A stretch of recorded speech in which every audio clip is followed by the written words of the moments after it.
If you're old enough, like I am, you might remember the cartoon Wayback Machine from the Rocky and Bullwinkle Show. That was way before the popular internet. Today, there's an amazing real Wayback Machine online. I recently spoke to the project's director, Mark Graham. Hello out there. The original Wayback Machine was a cartoon way for Mr. Peabody and Sherman to go back in time. The Wayback Machine, my incomparable invention for traveling through time, has been set for the year 1513. Which direction are we heading, Mr. Peabody? South, Sherman, specifically Florida. The online Wayback Machine doesn't exactly do that, but in some ways, it's almost as cool. In simple terms, if you can, explain what the Wayback Machine is. The Wayback Machine is the history of the web.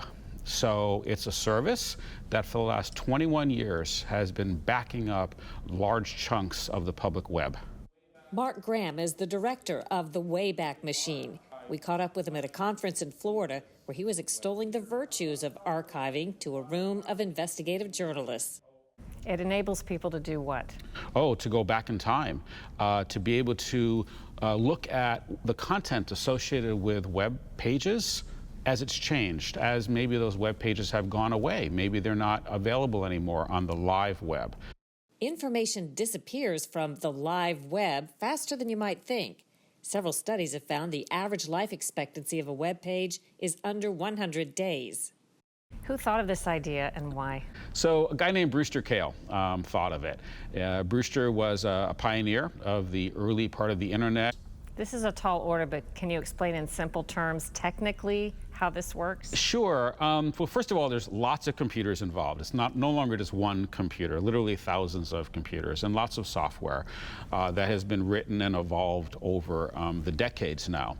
So what one does is you start with a list of websites or with URLs, and the software will go to each of those URLs, will look at what's on those pages, will capture all of those resources, all those pictures, all those images, videos, CSS, JavaScript, HTML files, etc.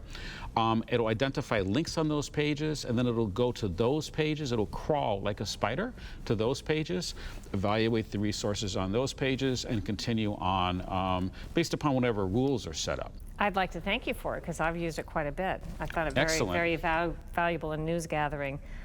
In one example, in 2015, I found that the government had wiped some vaccine injury data statistics off of their website, and I was able to use the Wayback Machine to find them and retrieve them for a story that I was working on. Archiving government websites is something that we put a lot of attention to. In fact, at the end of every administration, when there's a change in administration, you expect things are going to change. And so we go in and we take extra care to archive as much of government websites as we can. About 7,000 federal government websites. The last time the administration changed, we archived about 200 terabytes of content. Where are the places where the information is most in danger of disappearing? There's issues about information that's published in the first place and then not available to people, maybe within a region, right? For example, right now, in Turkey, you can't get access to Wikipedia. In Egypt, you can't get access to hundreds of websites. In the United States, information is removed from social media platforms. YouTube removed 8.3 million videos last year. Facebook removed 1.3 billion accounts alone. Now, there may be very good reasons for removing those accounts or removing certain videos, the violations of term of service, etc. Maybe in one country, but in another country, the issues may be political in nature.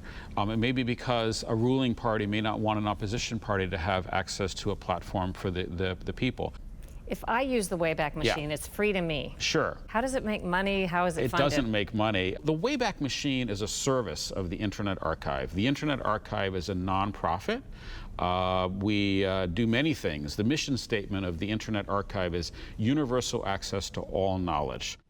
Here are a couple of stats for you. The Wayback Machine was launched back in 2001, and to date, it's saved more than 333 billion web pages and counting. You can use it yourself anytime.